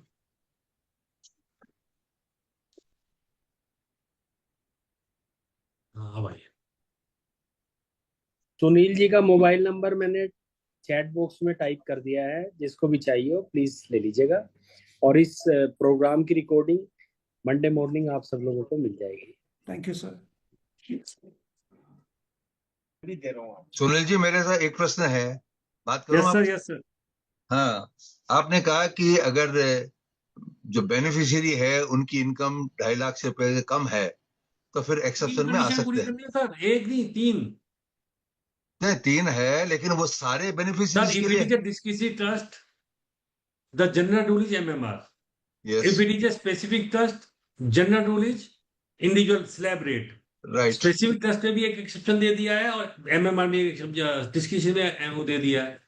डिस्क्रिशनरी में कहा है कि अगर टेस्टामेंट्री है, नंबर 1 बात, सबकी 2.5 लाख से कम है इनकम, नंबर 2 बात, और तीसरी बात अगर वो केवल एक ही ट्रस्ट में वो बेनिफिशियरी है तो हम स्लैब रेट पे ले लेंगे।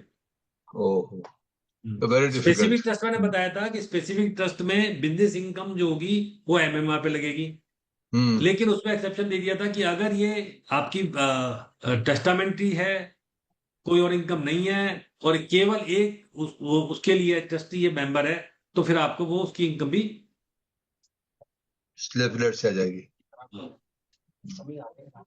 अब हम बात करते हैं रेजिडेंशियल स्टेटस। मुझे बताइए सर, रेजिडेंशियल स्टेटस क्या होगा प्राइवेट ट्रस्ट का? अभी हमने पहले बात की थी स्टेटस की, रेजिडेंट ही होगा। स्टेटस था इंडिविजुअल, ये तो क्लियर हो गया सर। अब सवाल उठा रेजिडेंशियल स्टेटस क्या होगा सर?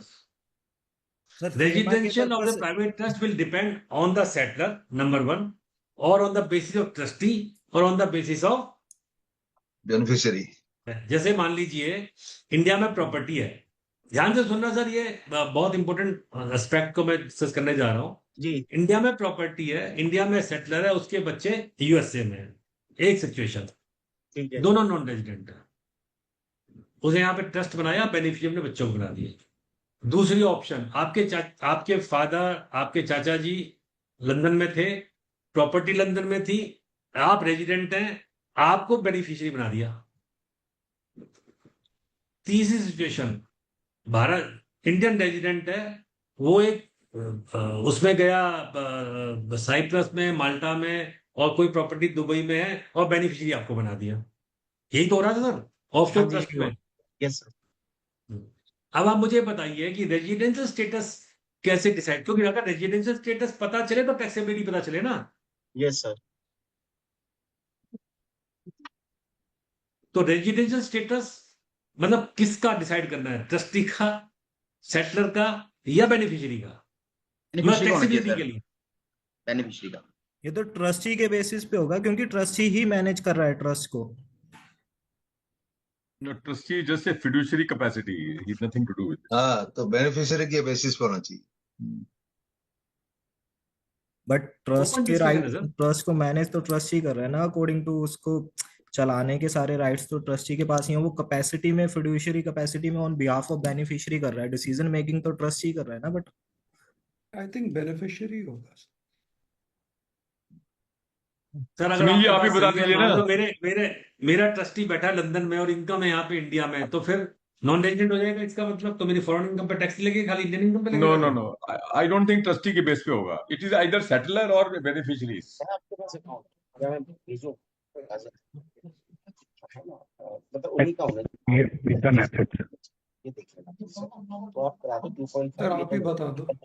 बाकी अभी तो मेरे पास वही है। सर मैं हमेशा एक बात कहता हूँ, और मैं हर राज जी को पता है कि एक सवाल मैं पूछता हूँ कि हम टैक्स किस पर लेते हैं, कौन सी इनकम पर लेते हैं? इनकम पे, रिसीट पे, टैक्सेबल इनकम पर, किस पर लेते हैं सर? Taxable income. और income, real income, deemed income, accrual और रिसीव्ड। एक्रूअल रिसीट, और sir basis should be asset from Amit Gupta. ठीक है सर। देखिए सर, हमारे यहाँ पे जो कंसेप्ट है वो है कंसेप्ट ऑफ टोटल इनकम। ठीक है ना सर? तो टोटल इनकम का मतलब होता है amount of income as referred in section 5 and computed as per the provisions of the income tax act. मैं ना तीनों सिचुएशन को कवर करूंगा।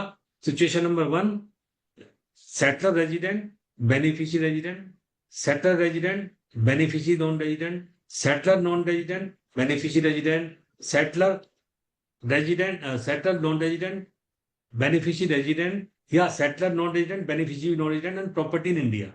यही तो सिचुएशन हो सकती है सर। हाँ जी, हाँ जी, राइट। तो सर मैं क्या कह रहा हूं, इससे concept of total income. Total income जब भी हम टैक्स लगाते हैं किस पे लगाते हैं? टोटल इनकम पर। और टोटल इनकम मतलब क्या है sir? Amount of income as referred in section 5 and computed as per the provisions of the income tax act.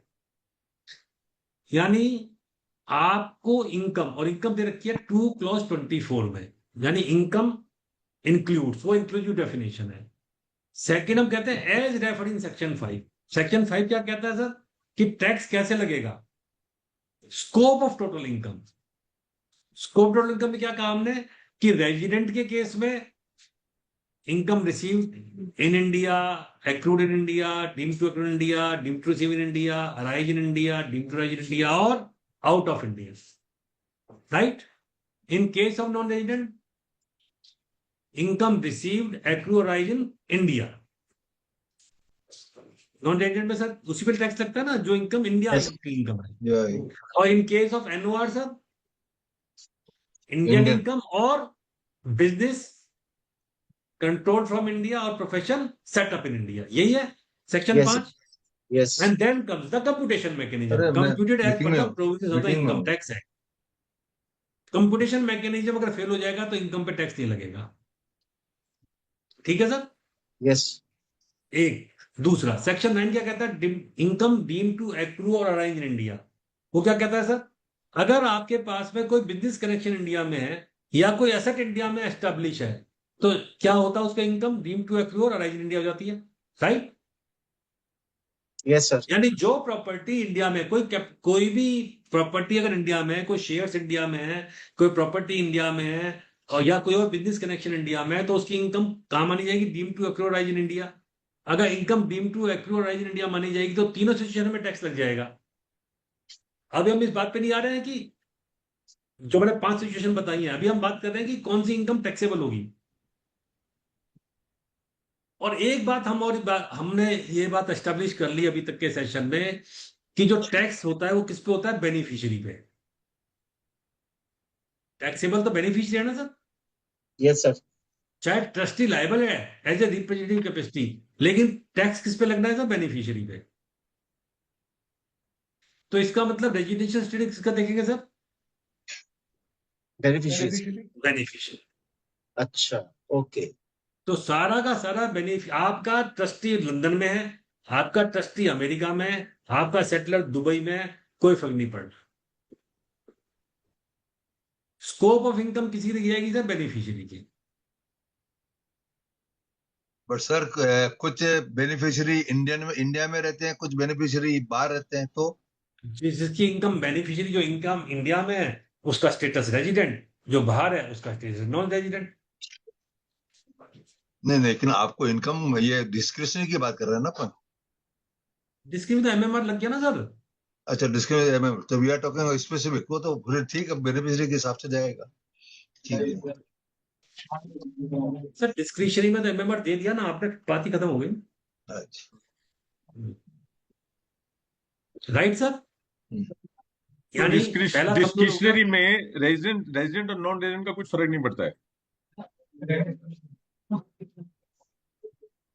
Deepak ji, Sunil ji, discretionary trust में वेदर इट इज रेजिडेंट और non resident doesn't matter, it has to be MMR. Discretionary में तो होगा sir, सवाल ये होगा ना discretionary में तो सवाल बाकी उठेंगे कि डीटीए का बेनिफिट मिलेगा कि नहीं मिलेगा, उसका टैक्स रेट मिलेगा कि नहीं मिलेगा उसको। क्या आवाज है? अब एक सवाल और भी उठता है, अगर आपकी स्पेसिफिक ट्रस्ट है तो मैंने बताया था स्पेसिफिक ट्रस्ट में to the same extent, in the same manner and to the same extent.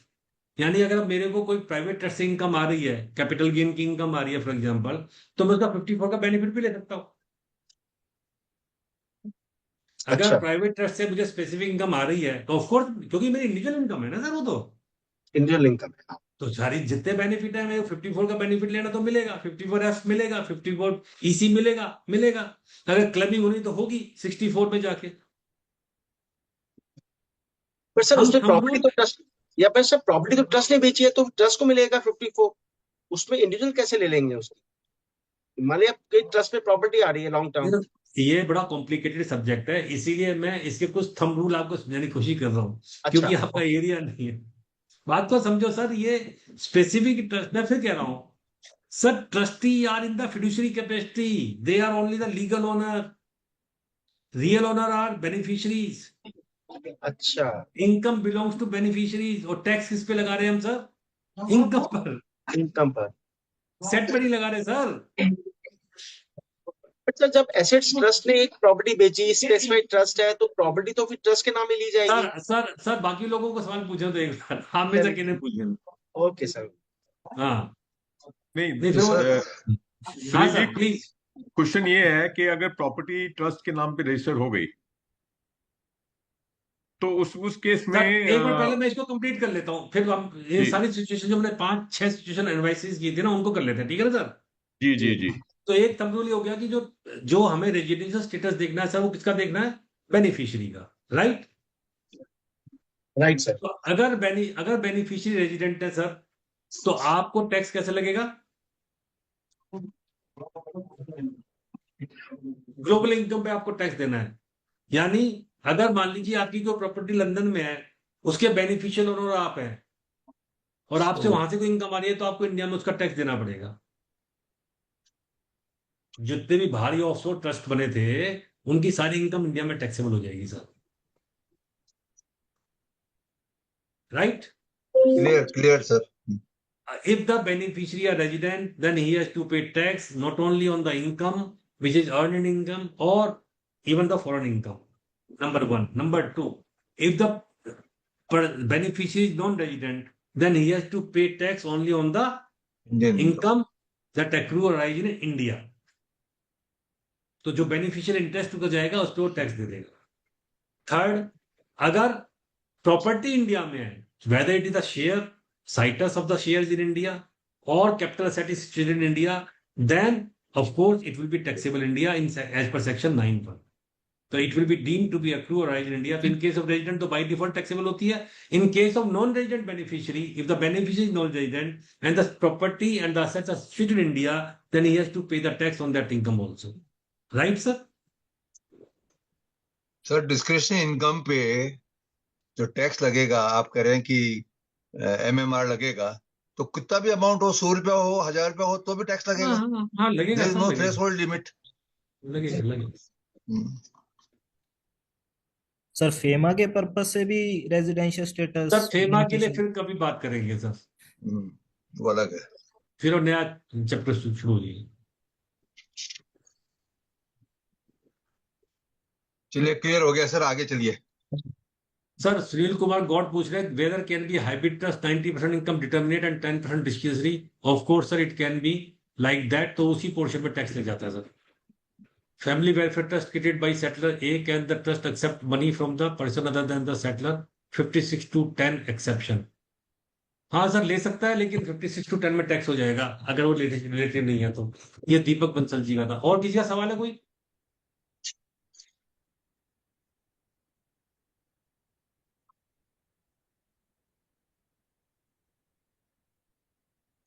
Certificate भेज दिया सर। था पर आप इससे बात करो, तो फिर ऐसे मुझे वो भेजा नेटफ्लिक्स कैसे इस तरह से मिलता है। ये है और सर्टिफिकेट में दो नाम लिखे, दो हो गए पर रिटर्न तो एक ही बनेगी, एक ही बनेगी।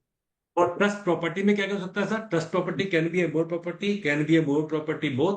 If it is A more property, तो मोर प्रॉपर्टी के लिए आपको मैंने बताया था कि आपको ट्रांसफर प्रॉपर्टी एक्ट लगेगा। If it is A movable property, तो आपको पोजेशन से ट्रांसफर होती है, जनरली शेयर्स आप ट्रांसफर हो जाते हैं। और जब शेयर्स में जो नाम रजिस्टर्ड होता है, रजिस्टर्ड ओनर का नाम क्या आता है? ट्रस्टी का नाम आता है, लेकिन बेनिफिशियल ओनर का नाम बेनिफिशियरी का आता है। इसीलिए आजकल आपको पता होगा बेनिफिशियल ओनरशिप का भी आपको डिटेल देनी पड़ती है, ठीक है? अगर आपके पास कोई भी shares are held by the trust, तो रजिस्टर्ड ओनर में ट्रस्टी आएगा, लेकिन बेनिफिशियल इंटरेस्ट आपको बताने पड़ते हैं, डिक्लेरेशन आपको देनी पड़ती है in the companies act as well in the income tax act. I think I have covered all the sections.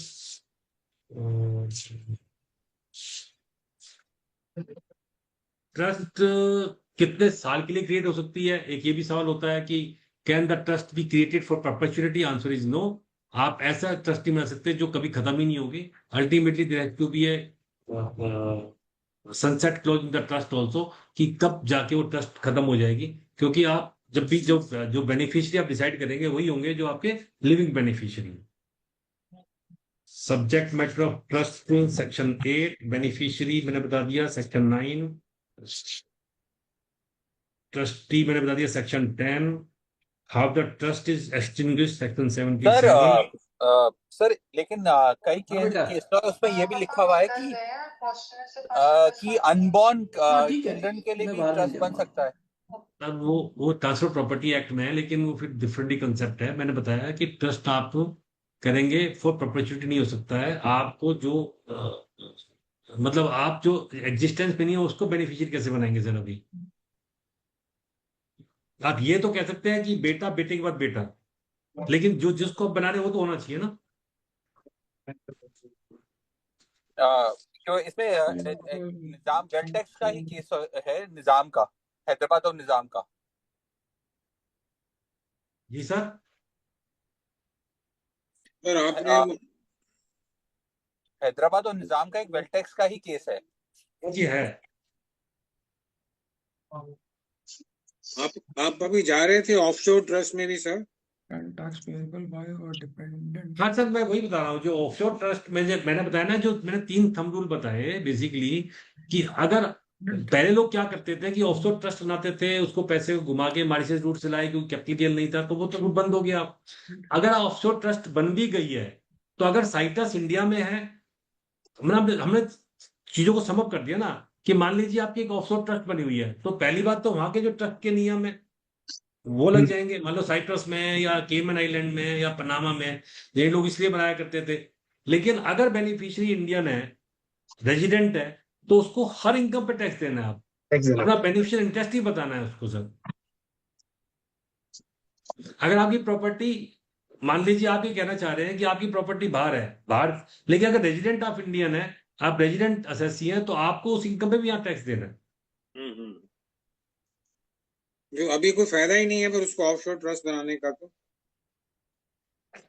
हाँ, पहले वो बनाते थे लोग जब टीटी शॉपिंग किया करते थे, लेकिन वो टीटी शॉपिंग बंद हो गई अब।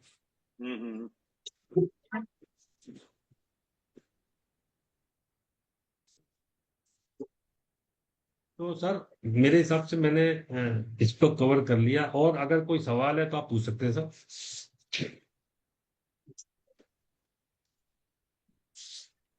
राजी, कोई क्वेरी में सवाल हो तो पूछ लीजिए। सुनील जी, अगर इरिवोकेबल ट्रस्ट है और डिस्क्रिशनरी ट्रस्ट है तो उसकी टैक्सेबिलिटी एमएमआर हो गई? जी सर। ओके, जी sir. And capital gains will be charge at 12.5% जो अभी रेट आजकल एग्जिस्टिंग। जी sir, right right. You and discretionary trust में share of beneficiary is not defined, right? It is at the discretion of the trustees. Right right. And it can be amended also, that the trust deed can be amended in the of discretionary course, trust. बिल्कुल। अगर आप settler कर सकते हैं अपनी life time में। Payable by. But it has to be this has to be it cannot be infinity. It has to be it has to be, uh, हाँ, infinity के लिए नहीं हो सकता सर। तो उसमें आपको डिफाइन करना purpose पड़ेगा है, at time the है, on the death of settler or whatever, it will be wound up. नहीं नहीं, Nothing to सेटलर की do. डेथ से इससे कोई ट्रस्ट लिंक नहीं खत्म है। नहीं होगा सर। तो फिर वाइंड अप का कैसे डिसाइड करेंगे ट्रस्ट का? सर बताया ना आपको, रिवोकेशन ऑफ ट्रस्ट में बताया ना सेक्शन 78 की, अगर जो बेनिफिशियरी है वो डिवीजन क्रिएट कर, वो मांग ले मेजर होने के बाद में। अगर मान लीजिए ट्रस्ट उसने कहा था सेटलर ने कि भाई 20 साल के बाद में ये रिवोक कर सकते हैं, मेजर होने के 10 साल बाद कर सकते हैं, तो सेटलर की बात है, अदरवाइज वो खुद मांग सकते हैं, या पर्पज पूरा हो जाए या स्पेसिफिक टाइम के लिए हो। पर सर यदि जो सेटलर है उसके हाथ में नहीं आना चाहिए पैसा, क्योंकि फिर otherwise that will become revocable trust. Sir मैंने बार बार बताया आपको कि अगर देखिए, अगर आपने ट्रस्ट डिक्लेयर करते वक्त तो रिवोकेबल या कोई बेनिफिट अगर उसके पास जा रहा है वापस घूम के, मान लो 10 साल के लिए उसको कहा कि 10 साल बाद प्रॉपर्टी मेरे पास आ जाएगी। सर असेट और इनकम को समझिए, दोनों चीजों को अलग समझिए। मैंने 3 कंसेप्ट समझाए, सेटलर, ट्रस्टी, बेनिफिशियरी। सेटलर का रोल अलग है, ट्रस्टी का रोल अलग है, बेनिफिशियरी रोल अलग है सर। ऐसी असेट और इनकम का रोल अलग है। अगर असेट घूम के वापस जा रही है सर उसके पास Yes. में, तो Yes. रिवोकेबल है। Revocable. इनकम जा सकती है, इनकम में तो इशू नहीं है, अल्टीमेटली वो टैक्स दे ही रहा है उसके ऊपर। Yes, right. So that is good. Understood. Transfer should not be transfer should not be a revocable transfer. Sir Yes. Asset और इनकम में फर्क समझिए ना, कि असेट अलग है, इनकम अलग है। Yes. ठीक है सर। तो अगर जो प्रोविजंस पैसा ऑफ जो मान लीजिए ट्रस्ट फाइनेंशियल एसेट ट्रांसफर की एचयूएफ सुनेंगी, हमने लास्ट टाइम एचयूएफ कवर किया था, उसमें कोई सवाल है किसी का?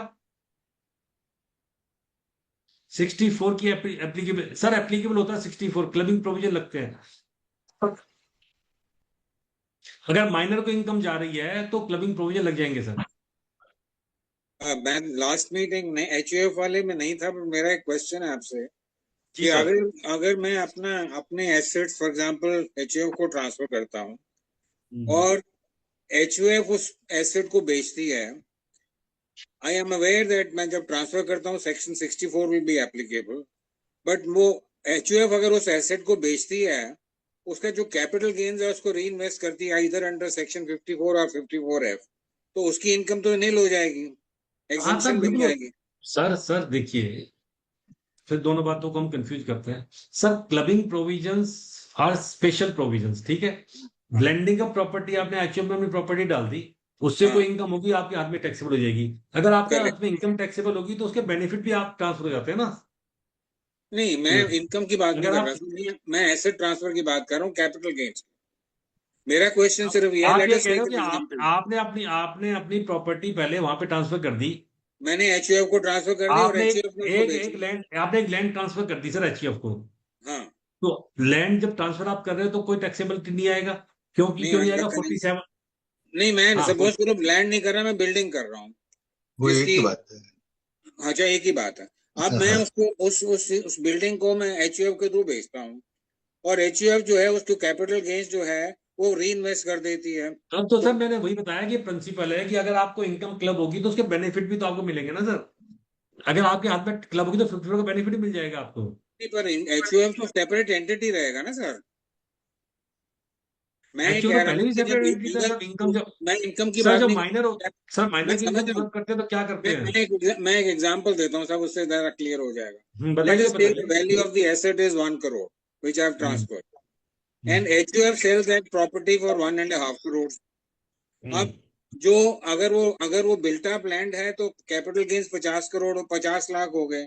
अगर एचयूएफ वो 50 लाख री इन्वेस्ट करता है इनटू अंडर सेक्शन 54, तो उसकी इनकम एचयूएफ की तो नील होगी कैपिटल गेन्स की, बिकॉज 50 लाख उसका कैपिटल गेन्स था, 50 लाख उसने री इन्वेस्ट कर दिया, तो मेरे ऊपर टैक्स तो कुछ भी नहीं आएगा ना फिर।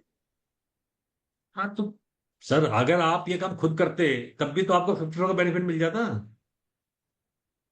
नहीं, पर उसमें उसका एक एडवांटेज ये होता है कि अगर मेरे पास 2 से ज्यादा एसेट्स हैं तो मैं 54F में बेनिफिट नहीं ले सकता ना। तो तब भी नहीं मिलेगा आपको भी। एचयूएफ का तो नहीं है ना, एचयूएफ के पास 2 प्रॉपर्टीज नहीं है सर तो वो प्रॉपर्टी आपकी तो मानी जाएगी सर। आपको 54 की कंडीशन, अगर आपकी इनकम में क्लब होके आ रहा है तो 54 की कंडीशन आपको पूरी करनी है, एचयूएफ को नहीं करनी फिर अब। पर एचयूएफ तो असेस तो एचयूएफ ही होगा ना उस इनकम उस कैपिटल गेन्स के सर ऊपर। हम लोगों का दिमाग टेढ़ा क्यों चलता है, सीधे क्यों नहीं चलता? चलो इस सब्जेक्ट के कभी आपसे बात करेंगे मिल के। अच्छा सुनील जी आपको ये ऑफिस सर ये sir with due regard and with faulty date, sir हम सीधा लॉ की इंटरप्रिटेशन कर लें, वही बहुत अच्छी बात है। हमें अपनी छवि चेंज करनी पड़ेगी सर। अच्छा सर, मैं एक बात पूछ रहा हूँ सुनील जी, 64 की जब बात की आपने कि मान लीजिए गिफ्ट दिया आपने बच्चे को या वाइफ को गिफ्ट दिया आपने 1 करोड़ रुपए और उसके ऊपर 10 लाख रुपए इंटरेस्ट आ गया, तो 10 लाख रुपए इंटरेस्ट आएगा तो उसमें 1 लाख रुपए टीडीएस कट जाएगा, तो वो टीडीएस तो कटेगा वाइफ के नाम पे और वो 10 लाख रुपए इनकम। आजकल सब नहीं वो तो टीडीएस भी बेनिफिट मिल जाता है, टीडीएस क्रेडिट मिल जाता है। आपको बताना कैसे मिलेगा, कैसे मिलेगा सर? सर डिडक्टर को बताना पड़ता है कि मेरे हाथ में क्लब होगी है। नहीं, लेकिन वो टीडीएस ट्रांसफर भी हो सकता है, अगर इनकम उधर चलेगी तो वहां से ट्रांसफर भी हो जाएगा स्पाउस। हाँ हो जाता है आजकल हो जाता है। बहुत ही कोई प्रोविजन है सर, हमने को कुछ हाँ मालूम नहीं है सर, है बिल्कुल है सर, बिल्कुल है। तो टैक्स क्रेडिट लेने का प्रोविजन है। टीडीएस के अंदर वहां पे ही है कैरी आप फॉरवर्ड spouse का सर, अब तीनों प्रोविजन आ गए हैं, TDS carry forward, TDS backward and TDS forward transfer, transfer तीनों है। आ, ठीक है सर, थैंक यू। सर एक क्वेश्चन पूछना चाह रहा था अगर हाँ ट्रस्ट की प्लीज। बैलेंस शीट बनाते हैं, ये मनीषा ने सर जब ट्रस्ट की बैलेंस शीट बनाते हैं, कौन सा महीना अगर था? उसका पहले आपने वैसे तो भेजा था इनकम ना? टैक्स के हिसाब से ऑडिट तो ये बोला 5 क्यों करोड़ नहीं से है? देखा जाएगा बिजनेस के हिसाब से, बट क्या इंडियन क्या कह ट्रस्ट रहे हैं? एक्ट के हिसाब, इंडियन ट्रस्ट एक्ट के अंदर भी उसकी ऑडिट करनी पड़ती है जैसे हम बाकी ट्रस्ट की करते हैं कौन सा as per the tax? trust? वो ईमेल फॉरवर्ड कर दो। हाँ, वो ईमेल फॉरवर्ड कर दो। Let me just find out where the mail has gone है। सर इंडियन, देखिए बड़ा अच्छा सवाल है, बड़ा अच्छा सवाल है सर, बहुत अच्छा सवाल है। सर ने पूछा कि हेलो क्या इंडियन ट्रस्ट एक्ट में आप अगर कोई बिजनेस कर रहे हैं या कोई इनकम आ रही है तो क्या ऑडिट होगा नहीं होगा? किसका ऑडिट सवाल है जैसे सर? हम जब 10 जैसे हम करोड़ की बाकी लिमिट है या जैसे हम बाकी चैरिटेबल ट्रस्ट की ऑडिट करते हैं एज पर द हाँ इंडियन सर, ट्रस्ट, वहीं आ रहा हूँ सर, वहीं आ रहा हूँ। जब बिजनेस ट्रस्ट है तो फिर सेक्शन 44AD में जाना सर पड़ेगा। हाँ, मैंने सर बताया आपको, देखिए आप चैरिटेबल ट्रस्ट का जो ऑडिट करते हैं वो सेक्शन 12 के हिसाब से करते हैं। यस इंडियन ट्रस्ट एक्ट में वो प्रोविजन ही दे रखे कि आपको ऑडिट करना जरूरी है। और इनकम टैक्स में ऑडिट कहाँ करते हैं सर? 44AB में। अगर बिजनेस इनकम होगी और 44AB लगेगा तो ऑडिट करेंगे। अब मान लीजिए एक आम आदमी है, उसकी रेंटल इनकम 2 करोड़ रुपए है, तो ऑडिट नहीं करते ना आप, खाली रेंटल इनकम पे तो नहीं करते ना, क्योंकि 44AB बिजनेस का सेक्शन है। चैरिटेबल ट्रस्ट में ऑडिट इसलिए नहीं करते, चैरिटेबल ट्रस्ट में इसलिए कहते हैं कि 12AB में लिखा हुआ कि आपको ऑडिट करवाना जरूरी है। तो अगर स्टैट्यूटरी प्रोविजन कोई है ऑडिट करवाने का तो वो आप ऑडिट करेंगे। अगर मान लो सेक्टर ने लिख दिया कि भाई जो ये बिजनेस इनकम, जो ये आएगी इनकम आएगी और वो उसका ऑडिट करेगा 10 मिनट थर्ड में आऊंगा पार्टी, मैं उधर। तो बाबू ऑडिट को करवाना दो, पड़ेगा, कोई मैं सेक्टर ने वहीं लिख दिया ये आऊंगा। बात तो।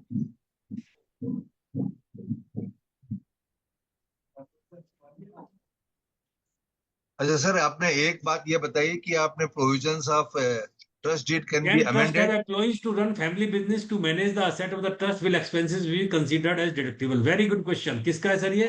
वंश, विश्वनाथ रे। नाम नजर नहीं आ रहा मुझे, मिस्टर वंश का है। Can trust have employee to run family business or manage the assets of the trust will expenses will be considered as deductible? Yes sir, it will be deductible. Sir देखिए, मैं फिर बता रहा हूं आपको, इंडियन ट्रस्ट एक्ट के provision एक तरफ, इनकम टैक्स एक्ट के प्रोविजन एक तरफ। Sir deductibility of expenses will depend on the income tax provision. Income tax में प्रोविजन में अगर सेक्शन 28 बिजनेस की इनकम है तो आपको 29 से लेके 38 तक के सारे डिडक्शंस मिलते हैं। अगर रेंटल इनकम है मान लीजिए और आपने एम्प्लॉइज रख लिए कितने भी, तो आपको डिडक्शन मिलेगा? Answer is no. 30% की स्टैंडर्ड डिडक्शन है, वही मिलेगी।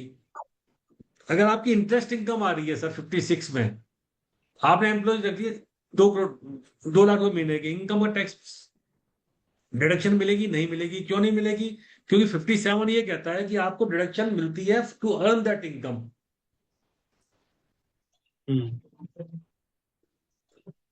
Sir allowability of expenditure depends on the income tax provision. Yes आपकी फैमिली वेलफेयर ट्रस्ट है, उसमें आपने 15 एम्प्लॉय रखे रहो आप। नहीं सुनील जी, अगर आप उसी को फाइनेंशियल मैनेज एसेट्स है करेंगे, उसमें खर्चा बुक करेंगे। डिस्ट्रीब्यूशन ऑफ इनकम में मान लीजिए आपने प्रोफेशनल ट्रस्टी रख रखे हैं, उस प्रोफेशनल ट्रस्टी की आप 1 करोड़ में फीस दे रहे हैं, आप दीजिए, थर्ड से मना किसने किया है? तो इनकम किसकी कम होगी? बेनिफिशियरी की इनकम कम होगी। मैं अपनी सैलरी में से किसी को कंसल्टेंसी देता हूं तो मुझे सेक्शन 15 में 16 17 में कोई डिडक्शन मिलती नहीं है। अगर मैं बिजनेस कर रहा हूं तो मुझे डिडक्शन मिलती है। Are you getting my point? Very good question जिसने पूछा ये मिस्टर वंश सुनील जी, ने। सुनील सर जी, एक बात आप बताइए, अगर फाइनेंशियल एसेट्स हैं और वो one employ is taken to manage the sir financial assets, sir investment actually in मैं उस म्यूचुअल पे नहीं आना फंड। चाहता था, मैं उस पे आना नहीं चाहता था। जो बिजनेस ट्रस्ट है, जो आप कहोगे जो म्यूचुअल फंड मैनेज कर रहे हैं, जो AIF फंड्स हैं, जो वेंचर कैपिटल फंड है, वो बहुत लंबा टॉपिक है हाँ सर। बेटा, मैं आपको मोटा मोटा समझा देता हूँ। ठीक है, सर ठीक। उसमें क्या है, उसमें स्पेशल प्रोविजन है, सेक्शन 115 UA। नहीं, मेरा क्वेश्चन डिफरेंट है सुनील जी। एक फैमिली ट्रस्ट है प्राइवेट, उसकी जो 115 असेट्स है मान UA लीजिए 2 करोड़ की है। हाँ सर। एक फैमिली ट्रस्ट है प्राइवेट ट्रस्ट, उसमें 2 करोड़ रुपए ट्रांसफर किए। अब 2 करोड़ रुपए इन्वेस्ट करने हैं वहां म्यूचुअल फंड्स में या फिर मान लीजिए शेयर्स में या कहीं, तो उसको मैनेज करने की कोई तो जरूरत पड़ेगी ना आदमी की। तो करो ना, मना किसने किया सर? लेकिन आपको उसकी डिडक्शन मिलेगी नहीं मिलेगी, ये डिपेंड करता है इनकम टैक्स के प्रोविजन के ऊपर कि आपको nature of income capital gain आ रही है तो कैपिटल गेन में क्या आपको क्या डिडक्शन मिलती है सर? कॉस्ट ऑफ इम्प्रूवमेंट और ट्रांसफर एक्सपेंडिचर। तो आप जो मैनेज कर रहा है क्या वो ट्रांसफर एक्सपेंडिचर में आता है? नहीं आता। Answer is no. Okay sir जो बात है म्यूचुअल फंड्स की, उनकी इनकम अलग से ट्रीट होती है, क्योंकि वो सेक्शन 100 जब बिजनेस ट्रस्ट की बात, रियल एस्टेट इन्वेस्टमेंट ट्रस्ट है जैसे इनविट्स हैं, उसमें क्या है कि पास थ्रू स्टेटस दे रखा है उनको। उसमें भी क्या कह रखा है कि मान लीजिए आपने एक ट्रस्ट बनाया सर, उस ट्रस्ट में स्पेशल एसपीबी में पैसा लगाया, एसपीबी से जो इनकम आ रही है, तो बिजनेस इनकम पे तो वही टैक्स देता है ट्रस्ट, लेकिन बाकी जो इनकम आती है, डिविडेंड की इनकम, रेंट की इनकम, वो सारी पास थ्रू स्टेटस में चली जाती है। तो म्यूचुअल फंड ओनर के हाथ में जाके वो जो यूनिट होल्डर है उसके हाथ में उसी रेशो में टैक्स लगता है। उसमें 115 यूए 115 यूवी का स्पेशल प्रोविजन है।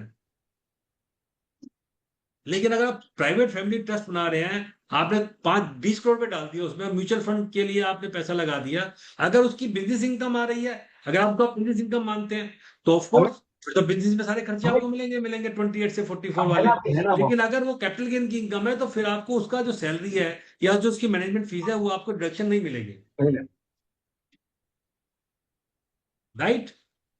बहुत अच्छा क्वेश्चन था मिस्टर वंश का। एक और सवाल अभी किसी ने पूछा था सर, दोबारा रिपीट करेंगे प्लीज। सर मैं पूछ रहा था आपको कि provisions of trust deed can they be amended by trustees during. Sir अगर पावर दे रखी है, हाँ अगर सेटलर ने पावर दे रखी है कि ट्रस्टी अमेंड कर सकते हैं तो कर सकते हैं, अगर सेटलर ने पावर नहीं दे रखी तो नहीं कर सकते सर। ठीक। ये तो भगवान श्री कृष्ण की गीता का उपदेश है। हाँ हाँ, अगर सेटलर कहेगा कि नहीं साहब जो मैं लिख गया वही है, इसके अलावा कुछ नहीं है, तो फिर नहीं होगा, फिर तो कोर्ट कर सकती है। Court has the power to intervene every time.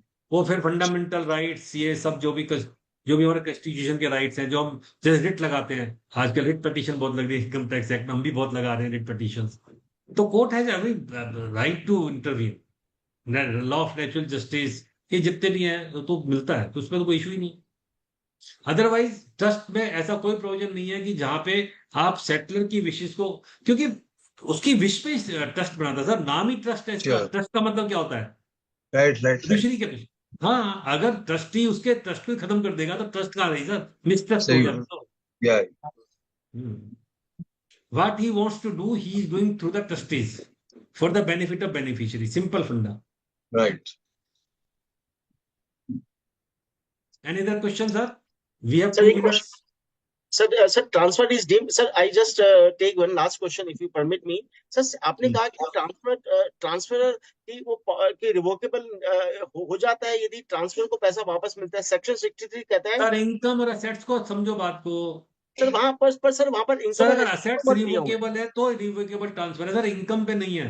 Income तो उसका हाथ में क्लब हो जाएगी जाके। सर इसमें इनकम लिखा हुआ है, any power to resume income और एसेट्स। हाँ मैं समझ गया आपकी बात। हाँ तो सर इनकम तो जब उसके पास आ रही तो वही टैक्सेबल हो जाएगा ना, फिर तो उसको जब।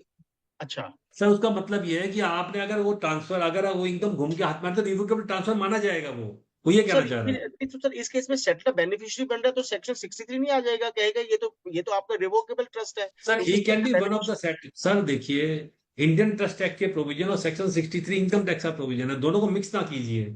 तो आप कह रहे हैं कि यदि सेटलर इनकम टैक्स में क्या होगा, इनकम टैक्स बताएगा। अच्छा, तो उसमें यदि सेटलर बेनिफिशियरी ज्यादा है तो फिर 63 अप्लाई नहीं होगा। अच्छा सर इंडियन ट्रस्ट एक्ट तो सोल बेनिफिशियरी भी बना सकता है। हाँ नहीं, वो तो बना सकता है इंडियन ट्रस्ट एक्ट, सॉरी लेकिन इंडियन ट्रस्ट एक्ट बना सकता है सर। इनकम टैक्स की बात कर रहा हूं मैं अभी। हाँ इनकम टैक्स की बात करें, इनकम टैक्स में 63 लग जाएगा। तो यदि एक ही होगा, यदि ज्यादा होंगे तो 63 नहीं लगेगा। हाँ ठीक है Raj ji. Right sir. Thank you sir, thank you very much. It was a live session. Very good session sir, very good. Thank you CS Sunil Garg. मैंने ट्राई ये किया है कि बजाय इसको एकेडमिक, इसको थोड़ा थ्योरेटिकल रखने के, हमने इंटरेक्शन ज्यादा की है क्योंकि इसमें क्वेश्चंस बहुत होते हैं। Thank you CS Sunil Garg ji for a very interactive and fruitful session, and thanks to all the members attending this webinar. Thank you very much. The recording of this program will be available on Monday morning. We will send you, and thanks once again. Thank you sir.